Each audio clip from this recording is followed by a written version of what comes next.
किताब मुकद्दस को मेरे साथ खोलें। मत्ती की मार्फत लिखी गई इंजील।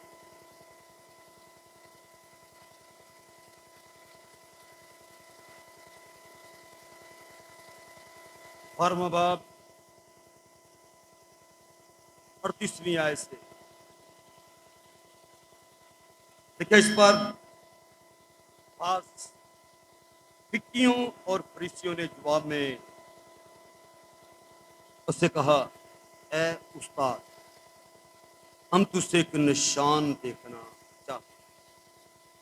उसने जवाब देकर उनसे कहा, इस जमाना के बुरे और जनाकार लोग निशान तलब करते हैं, मगर यूना नबी के निशान के सिवा कोई और निशान उनको ना दिया जाएगा, क्योंकि जैसे यूना 3 रात 3 मछली के पेट में रहा, वैसे ही इब्ने आदम 3 रात 3 जमीन के अंदर रहेगा। और ननवा के लोग अदालत के दिन इस जमाना के लोगों के साथ खड़े होकर उनको मुजरिम ठहराएंगे, क्योंकि उन्होंने यूना की मनादी पर तौबा कर ली। और देखो, यहां वो है जो यूना से भी बड़ा है। दक्कन की मलका अदालत के दिन इस जमाना के लोगों के साथ उठकर उनको मुजरिम ठहराएगी, क्योंकि वो दुनिया के किनारे से सुलेमान की हिकमत सुनने को आई। और देखो, यहां वो है जो सुलेमान से भी बड़ा है। सो कलामे हक के पढ़े जाने पर खुदावंद की बरकत। आपने सुना यहां पर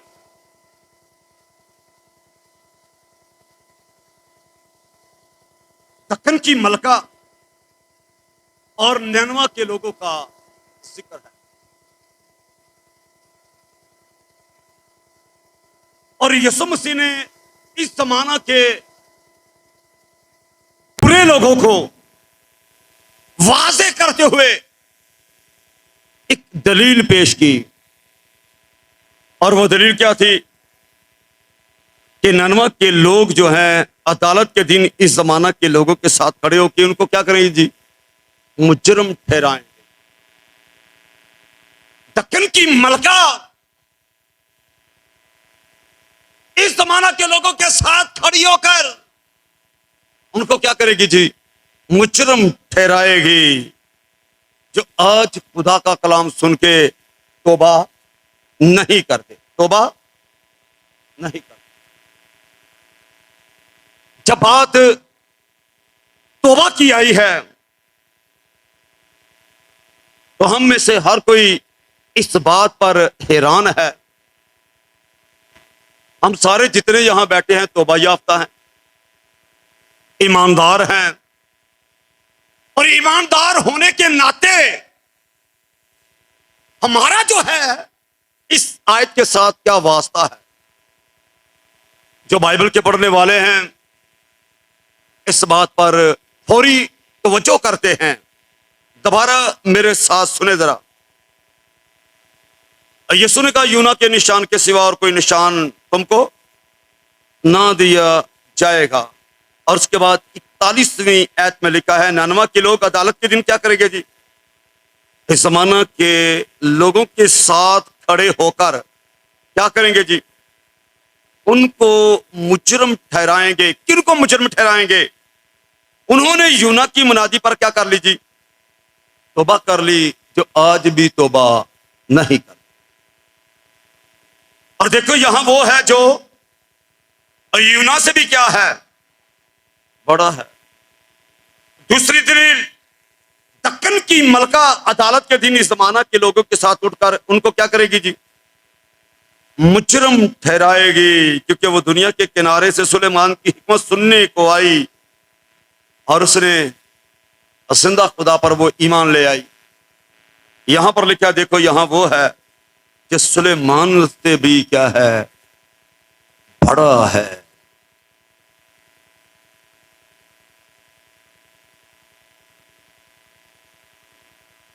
वो इस जमाना के लोगों के साथ खड़े होंगे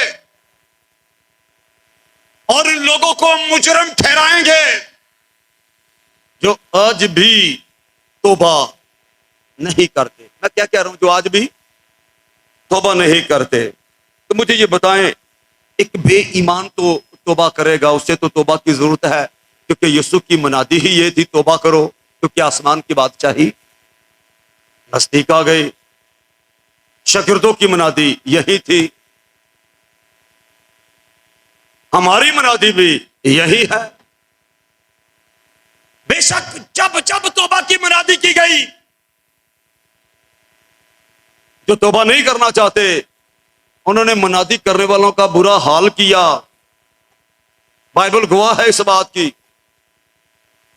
लेकिन तो भी इस मनादी को करना क्योंकि बहुत ही जरूरी है। और फिर मैं कहूंगा,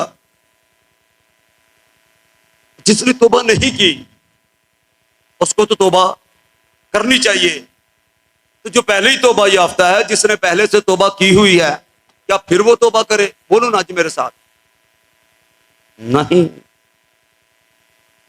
लेकिन मैं आपको बताना चाहता हूं, ऐसे भी लोग हैं ईमानदार, कलीसिया, लेकिन उनको किताब मुकद्दस ने हदायत की है कि तौबा करो। तो यूहन्ना अरफ का मुकाशफा मेरे साथ निकालें और जरा गौर से सुने इन बातों को।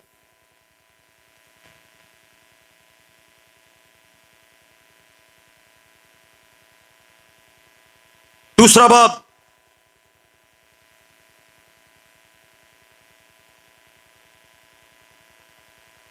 पहली ऐसे पढ़ रहा हूं, यहां पर लिखा है इफसुस की कलीसिया के फरिश्ता को ये लिख। किनके नाम है ये खत? बोलो ना जी। कलीसिया के नाम ये खत है। कलीसिया मुकद्दस लोगों का नाम है, उनके नाम ये खत है। लिखा जो अपने दाहिने हाथ में सितारे लिए हुए हैं और सोने के सातों चरागदानों में फिरता है। चरागदान क्या है? कलीसिया। सात यानी कामल कलीसिया, सब कलीसियाओं में क्या करता है? वो फिरता है। सोने के सातों चरागदानों में क्या करता है? फिरता है। वो ये फरमाता है, जो दिलों और गुर्दों का जांचने वाला है, वो ये फरमाता है, मैं तेरे काम और तेरी मशक्कत और तेरा सब्र तो जानता हूं, और यह भी कि तू बदों को देख नहीं सकता, और जो अपने आप को रसूल कहते हैं और हैं नहीं, तूने उनको आजमा कर झूठा पाया। ये कलीसिया का मेयार लिखा हुआ है, ऐसी रूहानी कलीसिया। और तू सब्र करता है और मेरे नाम की खातिर मुसीबत उठाते उठाते थका नहीं, मगर मुझको तुझसे ये शिकायत है कि तूने अपनी पहली सी मोहब्बत छोड़ दी। बस ख्याल कर तू कहां से गिरा है, तेरा मकाम क्या था, तू कहां है गिरा है। आगे क्या लिखा है जी? और क्या करके जी? तौबा करके पहले की तरह काम कर, और अगर तू तौबा ना करेगा तो मैं तेरे पास आकर तेरे चिरागदान को उस जगह से हटा दूंगा। किनको कहा जा रहा है तौबा करने के लिए? बोलो ना जी। कलीसिया को। ऐसी जबरदस्त कलीसिया जिन्होंने लेकिन रसूलों को आजमाया, सब्र करने वाली, मशक्कत करने वाली कलीसिया, मसीह की खातिर दुख उठाने वाली कलीसिया। लेकिन क्या कहा गया? मुझे तुझसे शिकायत है। और वो शिकायत क्या है? कि तूने अपनी पहली सी मोहब्बत छोड़ दी। बस क्या कर? बोलो ना जी। तौबा कर। और आगे क्या लिखा है जी? पहले की तरह क्या कर? तौबा करके पहले की तरह काम कर, और अगर तू तौबा ना करेगा तो मैं तेरे पास आकर तेरे चिरागदान को उस जगह से क्या कर दूंगा जी, हटा दूंगा। अगर पहले की तरह काम नहीं करेगा तो मैं तेरे पास आके तेरे चिरागदान को तेरी जगह से क्या कर दूंगा जी, हटा दूंगा। मुझे ये बताओ, खुदा के पास कोई काम करने वालों की कमी है? बोलो। अगर मैं उसका काम नहीं करूंगा तो क्या खुदा के पास खादम नहीं? बोलो मेरे साथ। जब एलिया ने दावा किया कि अकेला मैं ही बचा हूं, तो खुदा ने उसे दिखाया कि ये देख, हजारों की तादाद में ऐसे लोग हैं जिनके घुटने बाल के सामने नहीं झुके। खुदा कभी भी अपने आप को बेगवाह नहीं छोड़ता। हर दौर में खुदा ने अपने गवाहों को भेजा। और बताना चाहता हूं, जब कोई गवाह नहीं होगा उस वक्त भी खुदा अपने 2 गवाहों को भेजेगा। आमीन। क्यों? क्योंकि वो अपने आप को कभी बेगवाह नहीं छोड़। आमीन। इसलिए लिखा है, तौबा कर और पहले की तरह क्या कर जी, काम कर, नहीं तो मैं तेरे पास आके तेरे चिरागदान को तेरी जगह से हटा दूं। इसलिए नैनवा के लोगों और दक्कन की मलका को सामने रखते हुए यीशु मसीह ने यह खूबसूरत दलील दी कि नैनवा के लोग और दक्कन की मलका तुमको मुजरम ठहराएंगे। नैनवा के लोगों ने यूना की बुनियादी पर तौबा कर ली। दक्कन की मलका सुलेमान की हिकमत देखकर जिंदा खुदा पर ईमान ले आए।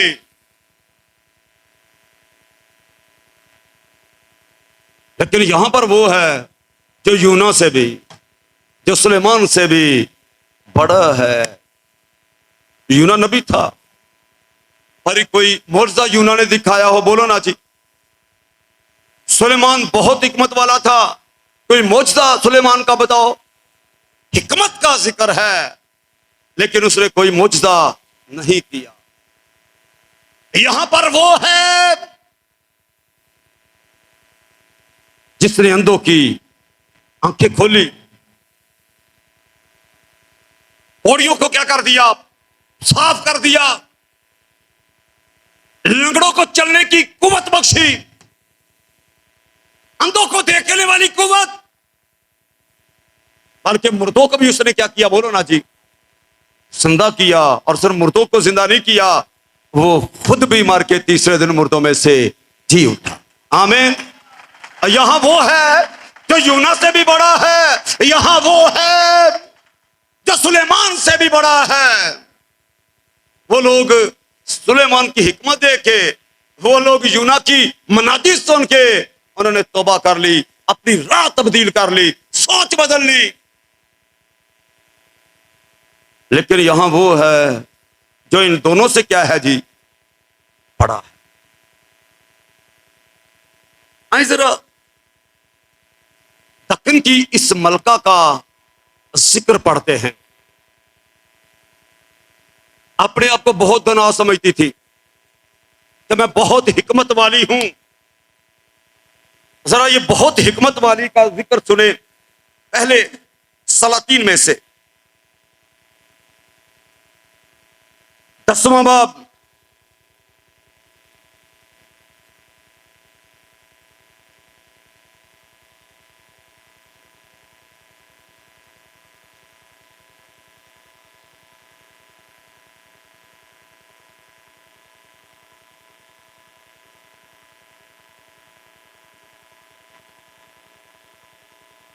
दसवें बाब की पहली 10 आयात में आपके लिए पढ़ूंगा। यहां पर लिखा है, और जब सबा की मलका ने, आगे क्या लिखा है जी, खुदावंद के नाम की बाबत सुलेमान की शोहरत सुनी। अगर शोहरत हो तो फिर ऐसी हो। आमीन। क्या लिखा है? खुदावंद के नाम की बाबत सुलेमान की शोहरत सुनी तो वो आई। दक्कन की मलका जनूबी अफ्रीका से 1200 किलो मील का फासला तय करके सुलेमान की हिकमत देखने के लिए, सुनने के लिए आई, ताकि क्या लिखा जी, मुश्किल सवालों से उसे आजमाए, अपनी हिकमत को चेक करे, क्या वो मुझसे धना है।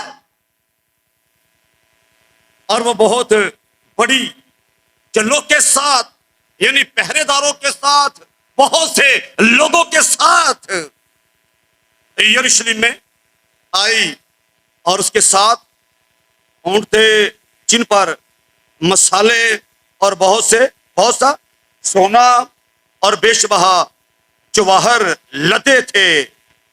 और जब वो सुलेमान के पास पहुंची तो उसने उन सब बातों के बारे में जो उसके दिल में थी उससे गुफ्तगू की। सुलेमान ने उसके सब सवालों का जवाब दिया। बादशाह की कोई बात ऐसी पोशीदा ना थी जो उसे ना बताई। और जब सभा की मलका ने सुलेमान की सारी हिकमत और उस महल को जो उसने बनाया था और उसके दस्तरखान की नेमतों और उसके मुलाजमों की नशिस्त और उसके खादमों की हासरबाशी और उनकी पोशाक और उसके साकियों और उस सीढ़ी को जिससे वो खुदावंद के घर को जाता था देखा, तो क्या लिखा है जी, उसके होश उड़ गए।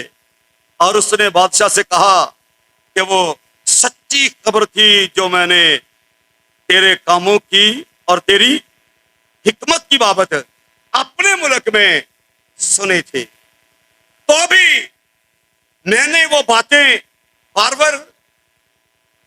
बावर ना की जब तक खुद आकर अपनी आंखों से ये देख ना लिया। और मुझे तो, बोलो ना क्या लिखा है, मुझे तो आधा भी नहीं बताया गया था जो कुछ मैंने आके देखा है। जो कुछ सुना था उससे कई गुना बढ़ के जो कुछ मैंने तेरी हिकमत के बारे में सुना था, यहां आके मैंने देखा मुझे तो सिर्फ आधा ही बताया गया था। क्योंकि तेरी हिकमत और इकबालमंदी उस शोहरत से जो मैंने सुनी थी बहुत ज्यादा है। खुशनसीब हैं तेरे लोग और खुशनसीब हैं तेरे मुलाजम जो बराबर तेरे हुजूर खड़े रहते और तेरी हिकमत सुनते हैं।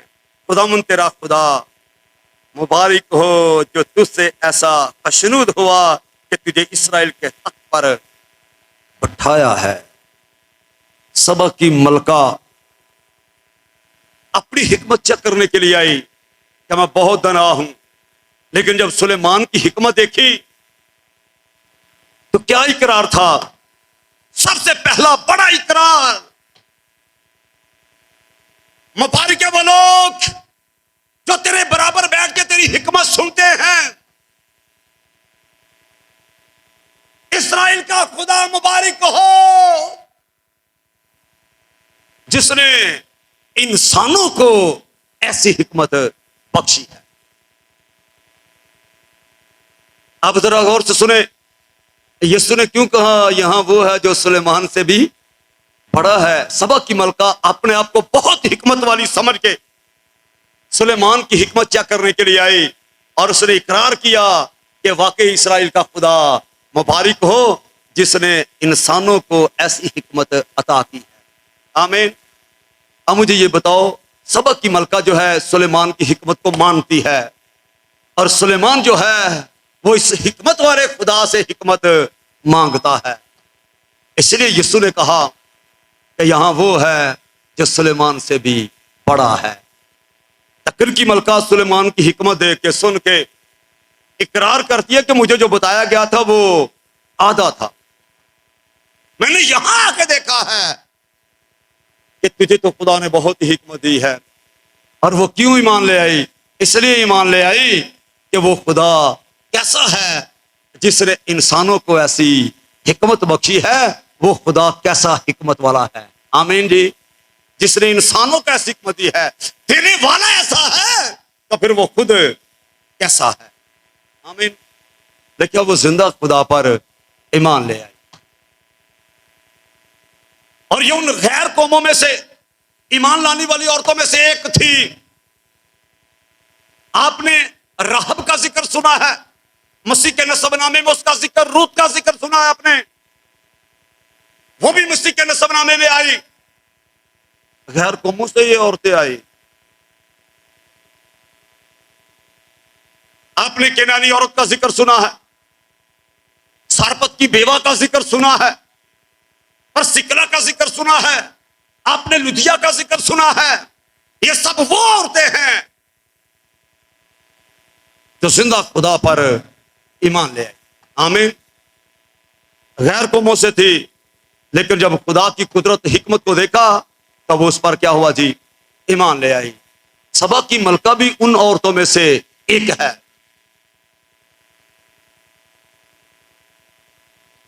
खुदा पर ईमान लाने वाली ये औरत, खुदा की कुदरत का इकरार करने वाली ये औरत कहती है कि इस्राएल का खुदा मुबारक है। आमीन जी। बताना चाहता हूं, ये जो बुतप्रस्त कौमें थी, इनके बारे में बताना चाहता हूं, किसी भी बड़े मोजज़े को, किसी भी कुदरत को वो अपने देवताओं के साथ मंसूब करती थी। लेकिन सबा की ये मलका,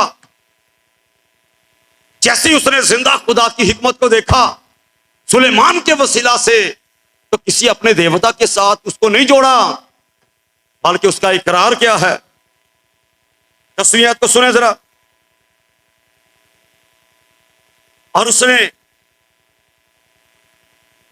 10वीं बाब की 10वीं आयत, और उसने बादशाह को, बल्कि ये नाम ही है, सॉरी, यहां पर लिखा है खुदावन तेरा खुदा क्या हो जी, मुबारक को जो तुझसे ऐसा खुशनूद हुआ कि तुझे इस्राएल के तख्त पर बैठाया है। खुदावन तेरा खुदा मुबारक हो। सबा की मलका हिकमत वाली। बताना चाहता हूं, हिकमत वाले लोग वो होते हैं जो अल्लाह हिकमत को देखकर उसकी हिकमत का इकरार करते हैं। आमीन जी। हम जितने मर्जीदा ना हैं,